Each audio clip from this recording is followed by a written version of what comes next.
Welcome to the next installment of Matt's Minutes. Today we're going to be focusing on critical thinking skills.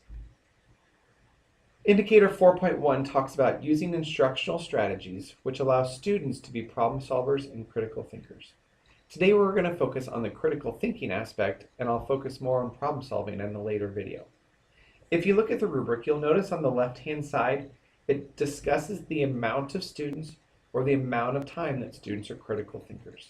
And today I'm going to show you some strategies that many of you are using, but might be some new ones as well, of how to create critical thinkers in our classroom. Here's a new, or at least a new to me, Bloom's taxonomy wheel. And what I like about this particular wheel is on the outside of the wheel it discusses what the student should be doing. In the middle it has the different categories, then it has the verbs. But I like how it talks about how the student separates information, how the student solves a problem, how the student changes information, and so on. So as you're planning your lessons, this might be a good way to, or a good reference as you're thinking about ways to critically engage our students in the classroom. As you know, I love Twitter, and I found this quote by Dr. Tart, and I felt like it was a very timely quote. He talked about the research says that students must talk to each other about 7 times in a given class period to comprehend the topic at hand. I tweeted Dr. Tart and Brad Curry, and they provided me the information about this research. So if you're interested, I'd be happy to share it with you. But knowing that if this is what the research says, how can we get our students talking on a more regular basis? So I have 4 strategies that you might be able to use with your students to get students talking to become critical thinkers.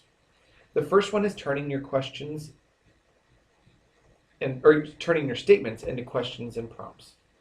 Instead of saying to a group, you know, that's a great job, I really like the strategy you used, maybe we could ask the students to reflect on their own work. Tell me how your student or how your group has chosen to solve this problem.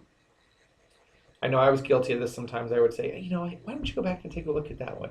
That one just doesn't seem right. And instead, maybe I should have asked the student, tell me how you got that answer. Not only will these questions get kids talking instead of us as teachers, but the kids will also have the chance to reflect on and articulate their learning.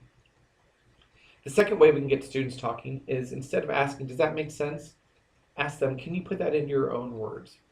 You know, I think one of the talk moves that we talked about last year, rephrasing, was putting another student's words into their own words. That's a very difficult skill for students. They have to be listening and then be able to rephrase that using their own words. Sometimes when I think back when I would ask her, you know, does this make sense? And I rarely got that insightful response. So I would either move on or I would repeat it again. Instead, I should have invited kids to put it in their own words. This can be done by sharing out loud, doing a think, pair, share, put it on sticky notes, write it on a whiteboard, talking as a group, all sorts of ways. But the important part is that we're allowing students the opportunity to put it into their own words. The third way we can get students talking is that instead of summarizing for students, we need to get their input.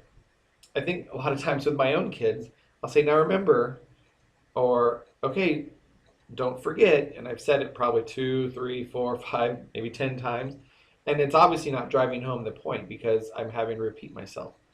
So one way we could do this is practice making those moments a chance for kids to share. Who can tell me what this rule is about? Who can sum up this section for us? Who remembers the way to determine? Again, it's allowing the students to put into their own words. I've even seen some teachers who turn these moments into interactive activities, where the whole class does a hand motion, a body movement, a sound, or a chant to indicate that they're summarizing an idea or reviewing directions before getting started. Some people do fist to 5, some people point to themselves and do me too, all sorts of ways to summarize and make sure we get their input. And the last strategy that we can use to get students talking is, are we creating an environment where student questioning becomes a strength?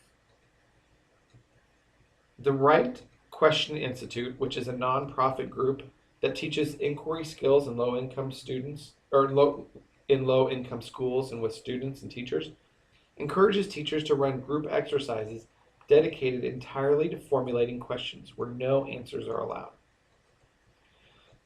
One particular second grade teacher does what she calls a 10 by 10 exercise, where in her class, kids are encouraged to come up with 10 questions about a topic during a 10-minute span.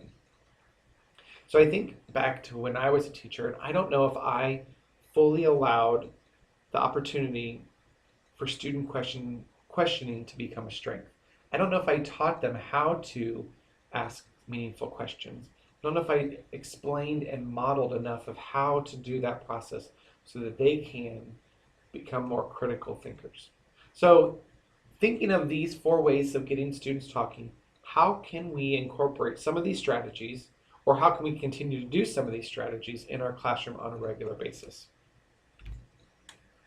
To sum up, I found this quote and I loved it because I thought about how important it is for teachers to connect ways which inspire kids to learn more and strive for greatness, and how that ties in with that critical thinking skills. I hope you enjoyed this edition of Matt's Minute, focusing on critical thinking with our students and our learners. If you have any questions or other ideas, I'd love to hear them. Have a great rest of your day.